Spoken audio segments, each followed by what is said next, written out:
Te matatia, te ramatia o te tuapapa o te matatua Aotearoa. Ki runga, ki raro, ki uta, ki tai, koia ko te manakitanga, ko te whanaunatanga, te pono me te whakamana I te ako. Haumi e, hui e, tai ki e. Okay, next slide, please. We aren't going to keep you very long today, probably about 45 minutes, longer if there's questions that people want answered. We are recording this and we will send out the slides after in the next week to you so that you have those for your reference. Today we're going to have a quick look at the language policy just so that you know the background to language exemptions and how that works, evidence that we need to see as part of exemption applications, and actually how to go through the portal and apply for an exemption. Next slide, please. So if you go to our, in the chat, there will be a link to this page on the Teaching Council website. And you can see that down the bottom there with that lovely, beautifully drawn blue arrow is where you find the language exemption or language policy information or language competence information. And you can look at that through your leisure. There's quite a lot of information in there. And we are particularly interested in what constitutes acceptance for language competence and what is sent to the council. So only the council can make an exemption. If you have applicants who do not meet the language requirements as they are set out in the council's policy, you are required to put through a language exemption. Now, the idea behind this, or the point of the language policy, is so that we are able to make an evidence-based decision, which gives fair and equitable outcomes for all candidates. Exemptions come through from providers, not from individual students. So we often get questions from individual students, and we point them back to the provider to go through their processes. If you have any doubts about a student's language ability, put through an exemption through the portal, and then we can consider that. There is no cost to that, so we can say yay or nay, and we're happy to have a conversation with you if you are unsure about some of those exemptions or some of the evidence that potential students provide. So the policy's been in place since 2021, and last year it was updated to include applicants schooled or have undertaken tertiary study while living in the Pacific region. If we could have the next slide, please. I was to go over this a little bit. So this is on that same page that was put in the chat down the bottom. So any student who has all their primary schooling and at least 3 years of their secondary schooling while living in the Pacific region, that's accepted as evidence of language competence. You don't need to put that through as an exemption. Or they might have done their secondary, 4 years of secondary to at least year 12, 2 years at tertiary in English language or as part of a structured bilingual approach while living in the Pacific region, and that's accepted as language evidence for language competence. So in either of those two cases, you don't need to put an exemption through. You can accept them into your program. On the website page, there are a couple of case studies or examples in practice that might help you with that. But if you're not sure, just reach out to us through the portal and we can support you with that. Now, I'm going to hand over to my colleague, Bill, who is going to talk through what is considered evidence for exemptions. Kia ora, Bill. Kia ora, Jocelyn. Morena koutou. He tohu arahi, lead advisor, I te ohu pairewa, ona kaiako, teacher quality team. Thanks for making the time to be here today. So I've got a bunch of slides. This will help you understand what evidence is and isn't. So obviously, an exemption decision, hopefully obviously, is where the exact specified evidence cannot be provided, but you as a provider believe that a combination of the aggregated evidence from different pieces, partial evidence here, partial evidence there, etc., by combination does evidence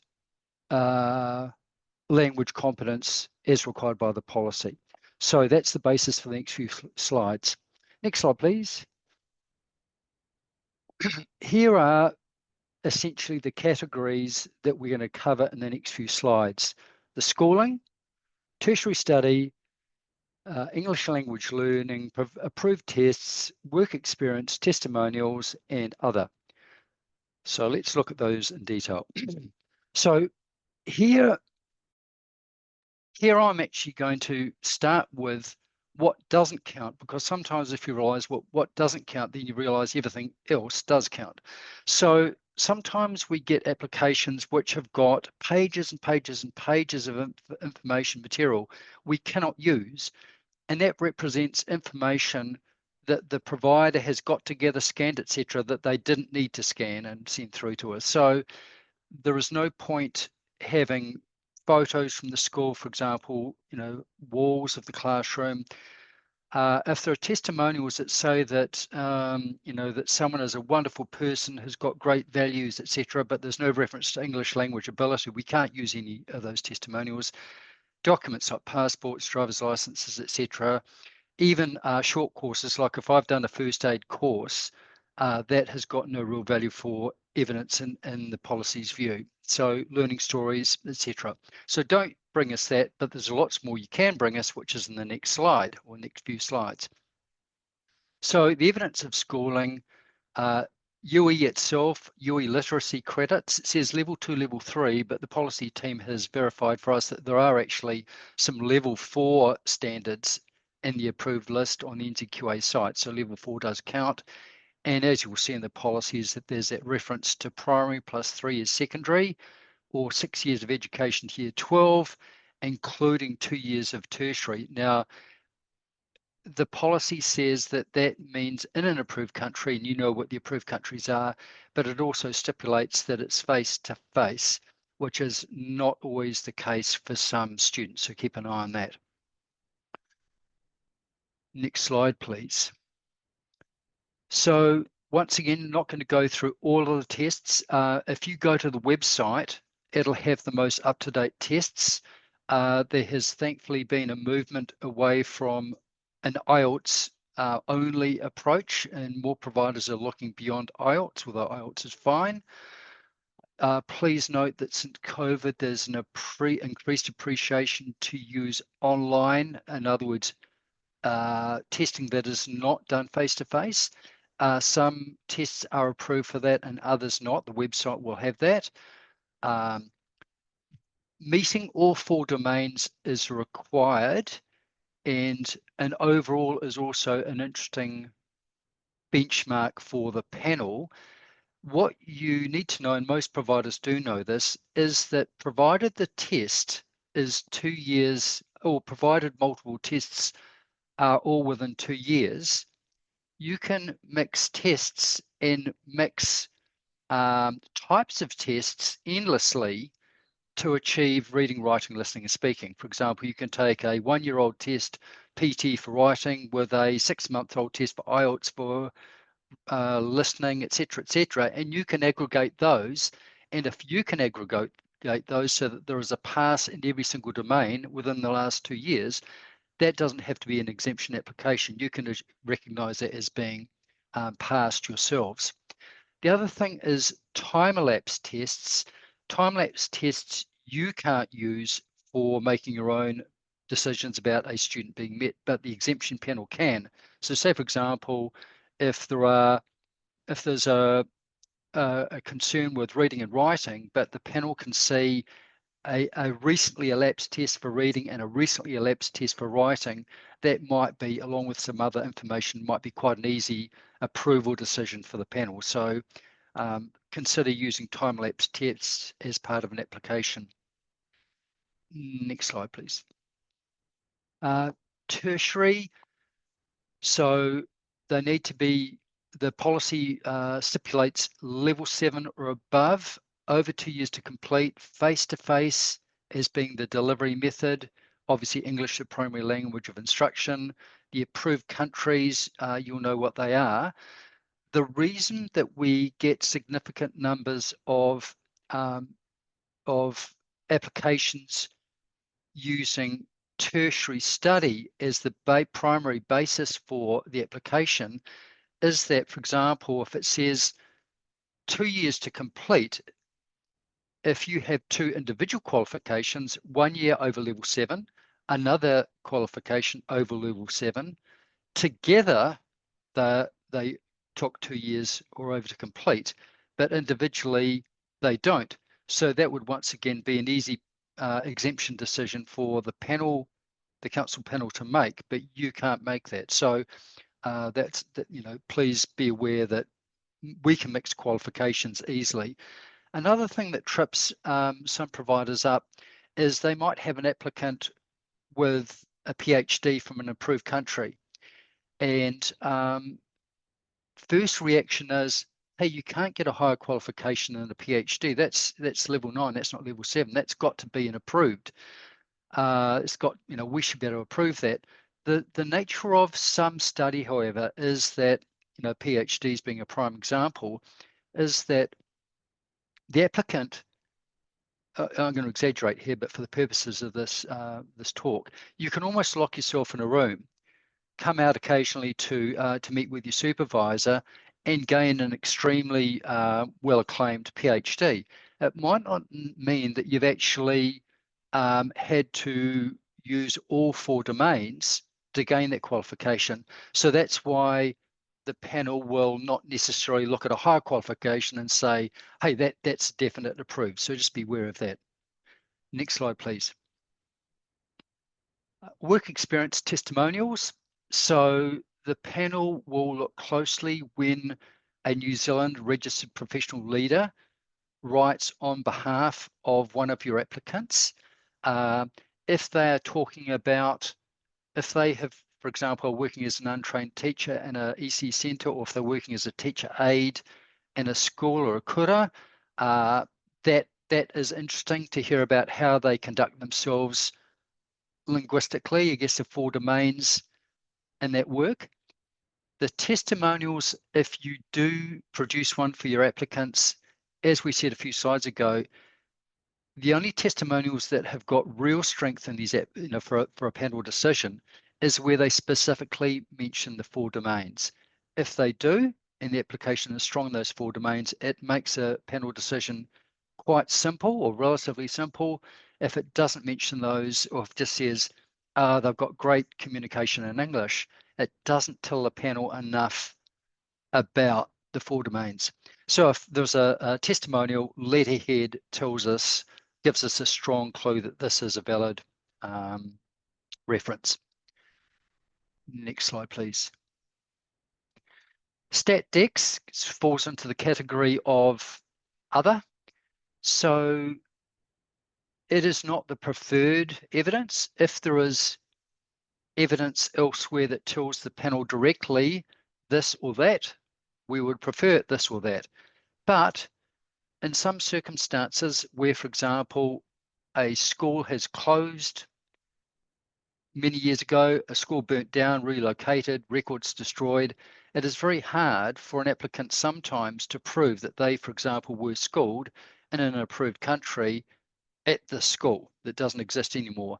And in circumstances like that, a stat dec is really useful.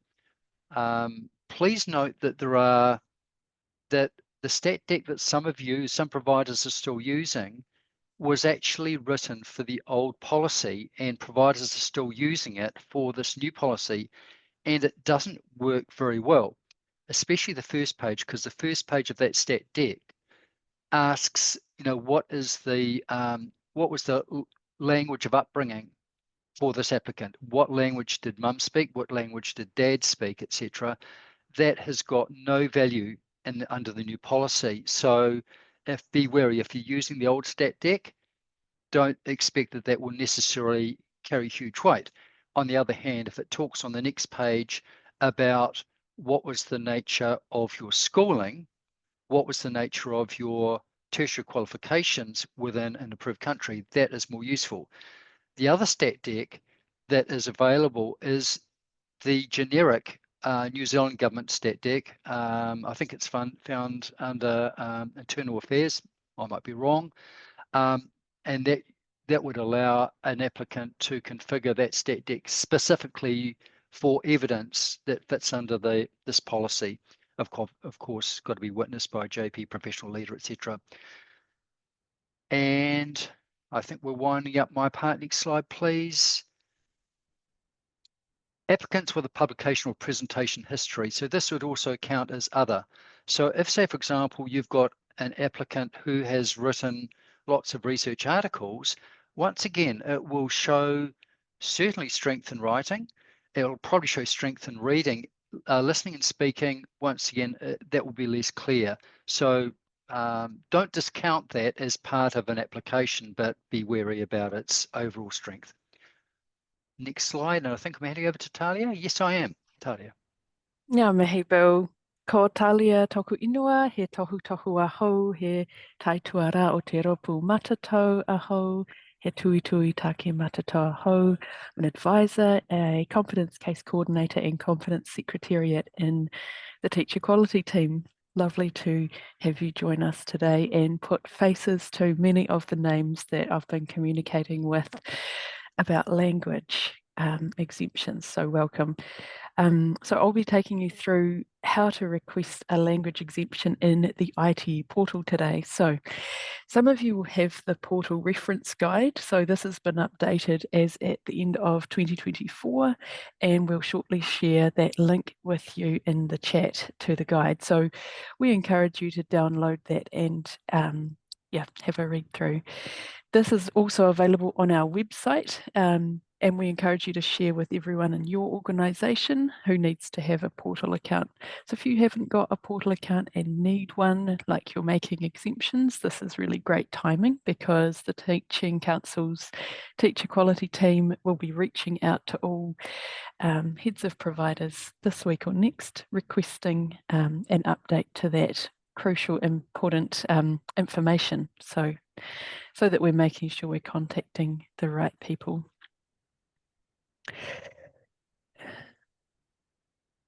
So the slide here shows the landing page for the ITE portal.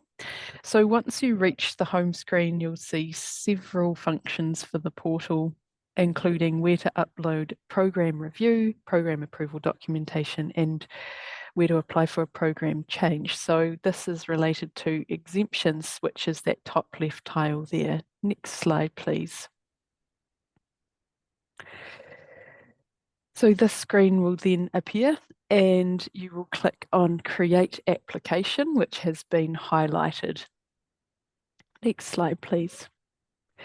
After you've put in all of your details for the application, you can click Save, and this is the next box that comes up. So there's a bit of information there about what to include. Yeah, just to repeat, we're going to send out all of this information afterwards, and it's being recorded. So there's a lot of information coming at you today. So please include as much detail as possible in the fields provided so that we can track the case. So this helps to give us a full picture of the applicant's ability in reading, writing, speaking, and listening, which is what the panel are looking out for. One really important piece of information is not to click the Ready to Submit button until the very end when all of the documents have been attached. And we'll come to that soon. Next slide, please. So the case will then be created. You will get a case number. So this is the number that's always referred to in the subject line of emails that we send you regarding the case. So it's important to take note of that, so that if you email us with a query regarding the status, or if you've got more information to add that we've requested at a later date, then you can add that to the correct case. The emails that we send are from the portal itself, so sometimes they look a little bit different. As you can see on the slide shown, there's instructions for what evidence to include in the upcoming stages of the application. So on the right-hand side, you can see the number of pieces of evidence that you've uploaded, and we'll come back to that once we've gone through creating the case.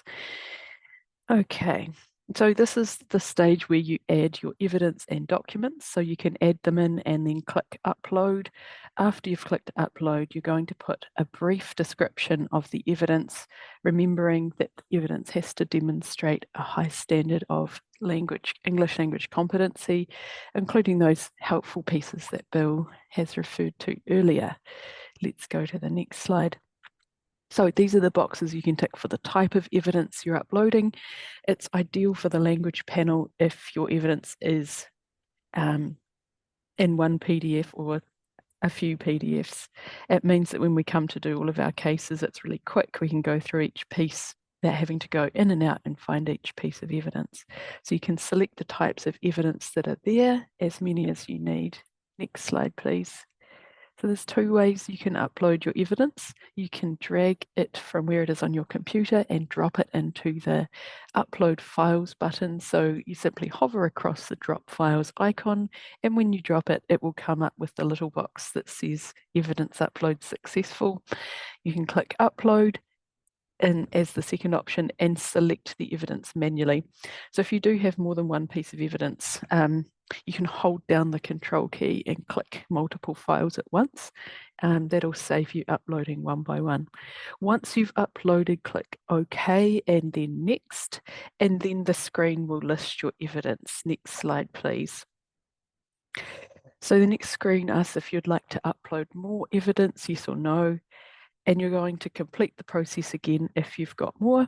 If you're finished uploading evidence, click next. That will return you to the main case screen, and you'll see which you can see at the bottom of the slide. So this is the place where we'll be able to see a summary of all of the uploaded pieces of evidence. Let's go to the next slide, please. So this is a zoom in from some parts of the main case screen. So you'll be able to see a list of the evidence that you've uploaded. There's a number for each piece of evidence. So if you want to do a double check, you can go into that evidence number and you'll see what you've uploaded there. Another way of being able to see your evidence is by clicking the View All, which you can see highlighted there too. You'll also see on the main screen an Add Files button, and you'll be able to go in and do that if you need to.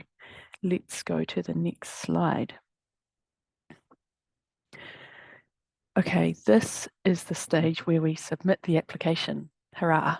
So there's an edit button in the top right, so you can click on that, and then the little tick box for application is called Ready to Submit. So it's down the bottom of the screen. So at this stage, it's a really good chance to go through all of the details that you've put in and see if there's anything else that you want to add. Once you've clicked this application is ready to submit, you've got to press save, and then saving it will submit it to the council. So that's when we see it at our end, it gets sent through to us. Until then, it's just in drafts and we can't do anything with it. So ready to submit, save. Logging out is there as well. That's in the top right corner. So again, we're going to put this on the website, and there's a step-by-step in the portal guide of how to complete these applications. So as always, you can let me know if you're having any issues. iteadmin@teachingcouncil.nz. Happy to answer any questions. We'll just go through a outline of the process, and then we'll have open up to questions. So we start with the submission through the portal. The case is reviewed usually by a few people in the teacher quality team. We'll have a look to see if there's anything missing or if there's any additional information required that we know the panel will need. That information is then analysed so that it can be quickly looked at the panel. We look at the evidence that's been provided for the case, the schooling, the study, the tests that might have been provided, and then the panel will discuss the case and make a decision. Usually the applications that we've been receiving, the majority of them are approved because they contain all of the information that's required, where they've got multiple sources of evidence that all point to a person being able to use language at an appropriate level, and the case will be approved. If the case is a clear no, we recommend taking an approved language test. Those are listed on our website, which we've had in the past, and we've also supported providers by reviewing a decision if a candidate asks for an appeal. So as mentioned earlier, this is an evidence-based decision-making process which gives fair and equitable outcomes for all candidates. Sometimes the panel seek more information if the applicant is quite close to meeting the requirement, or if they've mentioned something in their application which would make good evidence, such as having a role involving a high level of English use in reading, writing, speaking, and listening. But we may request a testimonial, for example, a letter from a school, from a professional leader, to top up the evidence already provided. So yeah, sometimes slightly more information is requested. It could be that some of the schooling has been completed in New Zealand, but the record of learning might not have been attached, or there might be a page missing, or a CV or a letter that's been provided by the candidate which may not match. For example, if they've said they worked in New Zealand but haven't provided evidence of that in their testimonials. So quite often we'll have an extra step and go back and ask for additional information, and that's through the portal as well. So the panel are not looking for ways to stop people being teachers, but we do want that assurance that the evidence provided is adequate. And again, the decisions are purely based on evidence. We currently meet once a week and aim to get back to providers, IT providers, as soon as possible. Sometimes, as Jocelyn mentioned earlier, the applicant will send a query to our inquiries team, and the council advise the applicant to check in with the provider regarding the status of the case. And during those peak enrolment times, we may take slightly longer to get back to you, but we endeavour to get back to you as soon as possible following the panel. Let's move on to the resource slide. So as you can see in the chat shortly, there are some key resources for when you're making a language exemption. The Council's language policy, as mentioned by Jocelyn earlier, now includes the language competency for teaching in Aotearoa New Zealand, that pathway for tangata ole moana, Pacific peoples, which we encourage you to become familiar with. So there's also a university entrance literacy requirements from NZQA resource there. This outlines which of the 10 credits from their list of standards you need, 5 credits in reading and 5 in writing. So encouraging you to become familiar with that. And of course, there's the portal reference guide, which includes the slides and information from above about how to make an exemption through the IT portal. Okay, there was a lot of information there. So are there any questions for the team? Talia, there's a question from Pauline at Unitec for you in the chat, which actually might fall nicely into what you've just described. So I wonder if you want to have a quick look at that. She asks, is it possible to have the outcome of your assessment of the evidence recorded on the application for an exemption? This would avoid missing this information.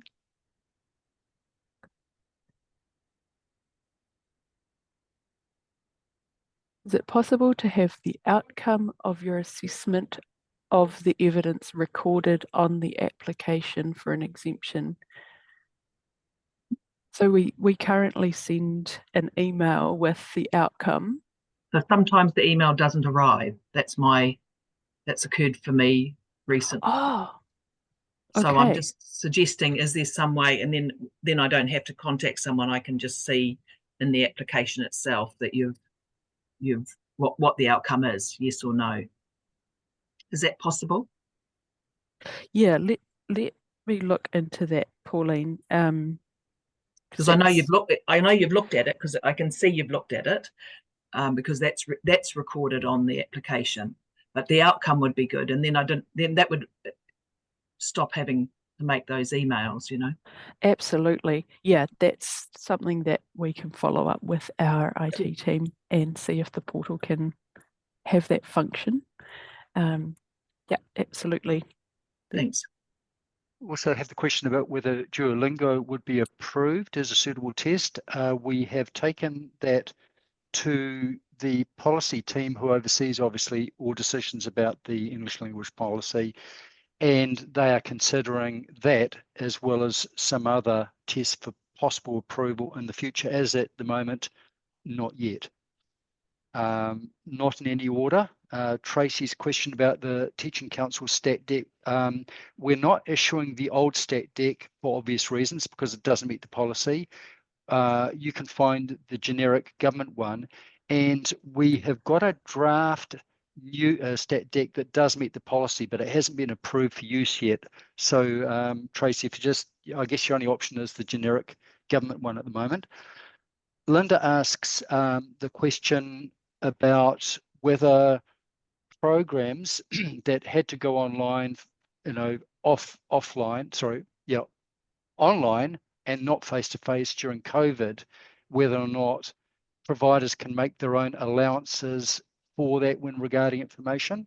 It's a really good question too. I actually think that's a tricky question. I'm not totally sure the answer of. I think it's safest to take it through the panel. I'd like feedback from my colleagues on that. I agree, Bill. I think it'd be a good idea to flick it through, and we'll just we can make that decision for you, just because there could be other extenuating circumstances as well.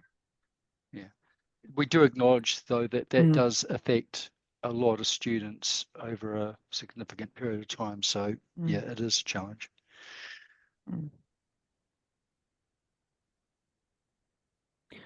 Are there any other partai?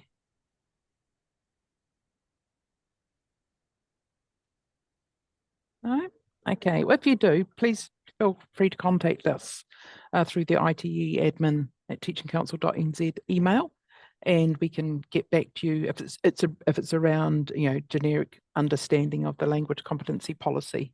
But anything to do with a specific case, pop it through the portal, and we can address it that way. And Pauline will look at follow up on that, whether we can get outcomes actually on the portal that you see. Whether that's a possibility or not, we're not too sure. Thanks. I realise that I was remiss in introducing myself at the beginning. So, ko Jocelyn Pollock tōku ingoa. I'm one of the senior advisors with the teacher quality team. So I get to start and I get to finish. So grab the next slide, please. Cool. Ko ea ki runga, ko ea ki raro, e runga, whakairahia, ki runga, ki tina, tina. Humi e, hui e, tai ki e. So as I said, these slides will be sent out to you along with the recording, and we look forward to continuing to work with you. Thank you for all you do too in getting these students and exemptions through. Enjoy the rest of your day.